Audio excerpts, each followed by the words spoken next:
Bom dia, alunos do R2 Direito. Meu nome é Fernando Marques e estou aqui nessa oportunidade para conversar com você sobre um tema atual e polêmico. Atual e polêmico está na mídia, né? Cotidianamente nós vemos aí acidentes de trânsito onde as pessoas vêm a óbito por conta de um atropelamento, enfim, do acidente. E muitas vezes também agregado a esse acidente nós vemos lá a embriaguez ao volante. Então o tema de hoje, dessa palestra, nós vamos tratar do artigo 302 do CTB e o 306. Esse é um tema que está na ordem do dia, você vê em televisão, jornal, cotidianamente. Passamos a analisar, então, o texto do artigo 302. Se você tiver com o CTB aí, abre ele e dá uma olhada lá no 302. Que diz o 302? Praticar homicídio culposo na direção de veículo automotor. Crime esse que tem como pena a detenção de 2 a 4 anos e também acumulado com suspensão ou proibição de se obter a permissão ou habilitação para dirigir veículo automotor. As primeiras considerações que temos que fazer acerca desse delito é que ele tem que ser praticado a título de culpa, certo? Então é um delito culposo e por expressa previsão legal. Lembrar também que é um delito de ação penal pública incondicionada. O que quer dizer isso? Independe de qualquer situação para o Ministério Público, patrono da ação penal pública incondicionada, dar início a esta. Então, aconteceu o delito, não seria necessário, nesse caso aqui, a representação, né, ou também a requisição do Ministro da Justiça. Nesse caso aqui, independe. O Ministério Público tem aí o aval para dar início à ação. Ela é pública incondicionada. A conduta está restrita ali ao verbo praticar. Então, nesse contexto do verbo praticar, a gente pode estar trocando por outros sinônimos. Além do praticar, você poderia estar sinalizando o quê? Um realizar, cometer. Então, a pessoa que na direção de veículo automotor, por culpa, lembre-se, por culpa, comete o delito. Vem a atropelar alguém, por exemplo, e essa pessoa vira a óbito. Temos que tratar aqui também, já que estamos falando dos elementos constitutivos do tipo do 302. Então, temos ali o sujeito ativo, sujeito passivo, o objeto jurídico, muito importante também, o objeto jurídico e qual seja o elemento também subjetivo. Bom, quanto ao sujeito ativo, pode ser qualquer pessoa, desde que ela atue na direção, na condução de um veículo automotor. Tudo bem? Já o sujeito passivo, qualquer pessoa. Você, transeunte, atravessando a rua, venha sofrer um atropelamento. Você pode ser o seu colega que está do seu lado e qualquer outra pessoa. Então, assim, trata-se de crime comum. Tudo bem? Elemento subjetivo. Aqui a gente tem uma questão para a gente tratar muito importante. O elemento subjetivo para aí sobre a culpa. Não é? Culpa. O que seria, então, a culpa? Lembrando de culpa, a gente tem que falar das modalidades de culpa. Quais sejam? Você deve lembrar imprudência, negligência ou imperícia. Então, ele tem que praticar esse delito dentro desse contexto. E lembrando que a imprudência é uma conduta de ação. A pessoa age imprudentemente. Negligência é uma conduta de omissão. Deixa de tomar o devido cuidado. E a imperícia é quando ele age com a falta do emprego da técnica necessária para que evite, assim, um determinado acidente. Lembrando agora, antes de sairmos do tema da culpa, cabe aqui a gente abrir um parênteses, e questão polêmica também. Seria caso de culpa consciente ou dolo eventual? Tem aí essa questão também, né, do dolo indireto. A pessoa assume o risco, né, quando ela está nessa condução? Eu creio que não em todos os casos. Não em todos os casos. Nós vamos ver, por exemplo, quando falar do racha. Aí sim, essa pessoa está assumindo o risco. No caso da culpa consciente, ela não assume o risco. Então vamos traçar um paralelo aqui. O que existe de comum entre a culpa consciente e o dolo eventual? Culpa consciente, previsibilidade. Dolo eventual também tem a previsibilidade. Todavia, o que vai diferenciar um do outro é que na culpa consciente, o agente não aceita o resultado. O agente acredita que aquilo não vai acontecer com ele. Ainda que ele entre numa curva com um pouco mais de velocidade, não vai acontecer. Ele vai conseguir sair daquela curva com tranquilidade, porque não vai acontecer com ele. Isso é bem subjetivo. Já o caso do dolo eventual, o agente prevê a situação, não quer o resultado. Se ele quiser o resultado, a gente vai deslocar para outro tipo e vai falar daqui a pouco sobre isso. Ele simplesmente assume o risco, ele tolera que seja produzido o resultado. E aqui fica essa questão entre culpa consciente e dolo eventual, que será trabalhada também ao longo da nossa explanação. Estamos falando do delito do artigo 302, então temos que falar de consumação e tentativa. O momento da consumação ocorre exatamente com o resultado morte. Pessoa que, por imprudência, negligência ou imperícia, vem a atropelar alguém e causar a morte dessa pessoa. Ela morreu, o crime está consumado.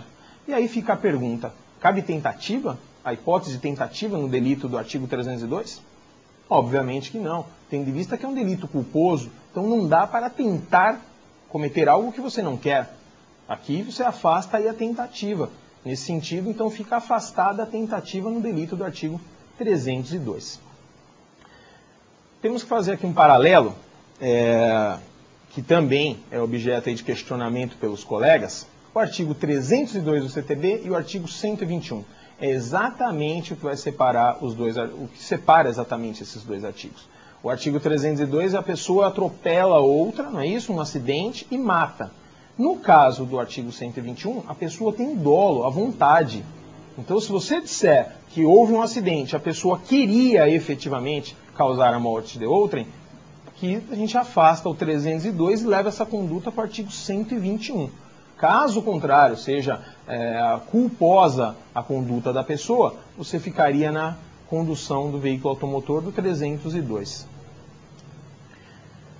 Não poderíamos deixar de falar agora das causas de aumento de pena. Se você abrir aí, você vai perceber, em 302, tem lá as causas especiais de aumento de pena. Quais sejam, né, o que poderia ocasionar aí essa situação.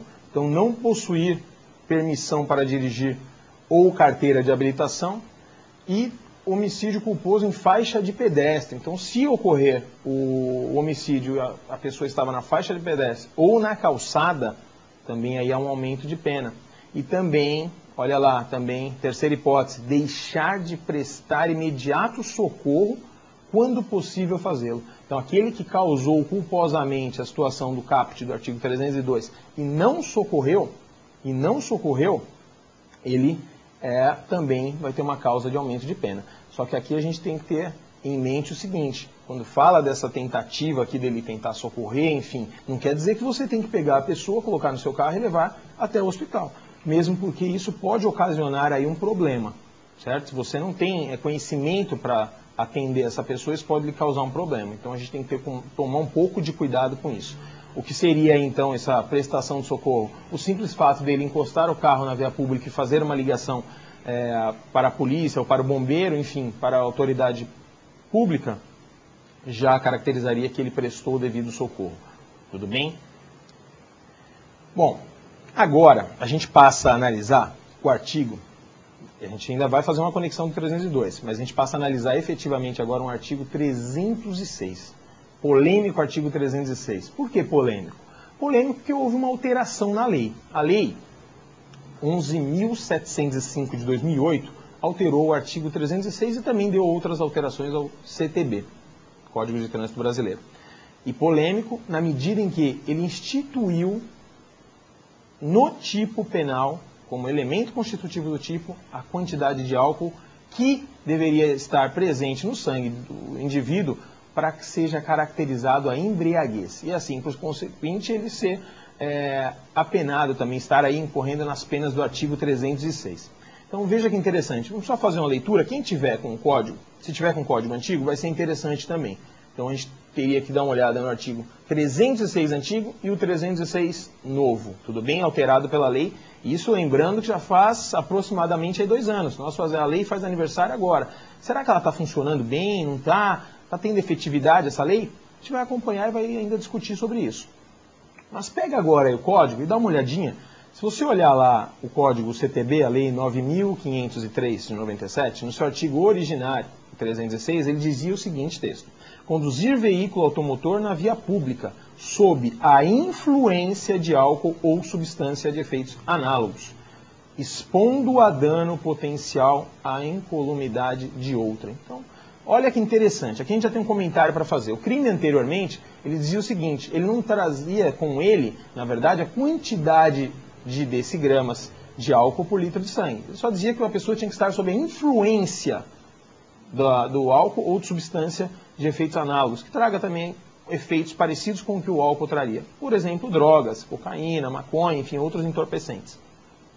Mas ele diz que tem que expor, então ele coloca lá, vírgula, expondo a dano potencial à incolumidade de outrem.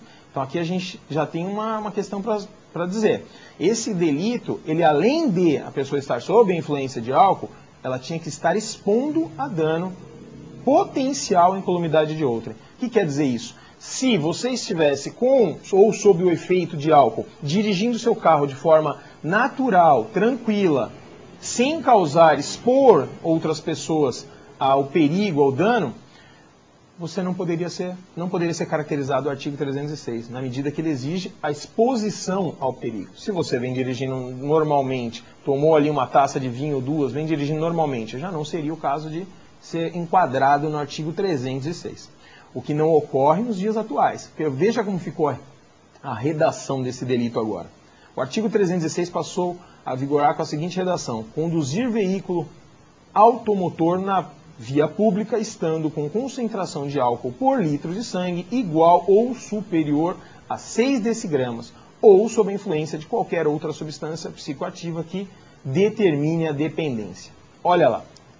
O artigo aqui nesse caso, ele já trouxe o quê? A limitação. Ele está dizendo que tem que estar constatado 6 decigramas, então, por litro de sangue, 6 decigramas de álcool por litro de sangue. Ora, então a lei aqui está exigindo que seja provado que essa pessoa determine ali a quantidade que ela tinha por meio de exame, bafômetro, exame clínico e assim sucessivamente. Só que olha o perigo que nós temos aí. Antes nós tínhamos um crime de perigo concreto, tinha que ser demonstrada a exposição do perigo. Hoje não, crime de perigo abstrato. Basta a pessoa estar sob a influência, estar ali no sangue dela 0,6 decigramas de álcool por litro de sangue, já caracterizou o delito. Bom, nesse contexto, então, a exposição ao dano não é mais necessária, o que antes se fazia necessário. Então hoje, se você tiver tomado 2 taças de vinho e acusar, se você assoprar o bafômetro, acusar 0,6 no seu sangue, não precisa você estar expondo ninguém ao risco, à incolumidade das pessoas. Simplesmente o fato de estar com as decigramas no sangue já caracterizou o artigo 316, tornando essa conduta, então, um pouco mais grave. Porém, de difícil aí, efetividade, e a gente vai acompanhar daqui a pouquinho falando sobre isso. Quanto aos elementos que constituem o tipo penal do artigo 306, temos que falar lá do objeto jurídico, que é a proteção do quê? Da incolumidade pública. Ele está protegendo toda a incolumidade pública, todas as pessoas, de alguém que efetivamente esteja embriagado e conduzindo o seu veículo pela cidade aí. Sujeito ativo pode ser qualquer pessoa, sujeito ativo qualquer pessoa, e não precisa essa pessoa ser habilitada, hein? Qualquer pessoa. Sujeito passivo, como nós dissemos, a proteção da incolumidade. Então, sujeito passivo, todas as pessoas, a coletividade efetivamente estaria aí protegida nesse contexto. E o elemento subjetivo, resta dizer que é o dolo, não sendo admitida aqui nesse caso a culpa. Então, a pessoa tem que ter bebido e querer sair dirigindo. Nesse contexto, você caracterizou aí o delito do artigo 306. Polêmico. E o momento da consumação? A consumação vem com a efetiva direção do veículo, estando o motorista, no caso, aí, com concentração de 0,6. Então, tem uma questão aqui também temerosa. E se o cidadão, aconteceu isso num caso prático, o cidadão parado na via pública, com a concentração maior que 0,6, a lei já tinha mudado, só que ele estava parado, esperando ali passar os efeitos. E a autoridade policial parou. Bom, constatado que ele tinha 0,6, ele fez o exame clínico, nós vamos falar daqui a pouco dessa obrigatoriedade, é obrigatório, não é? Como fica essa situação frente ao nosso ordenamento jurídico brasileiro?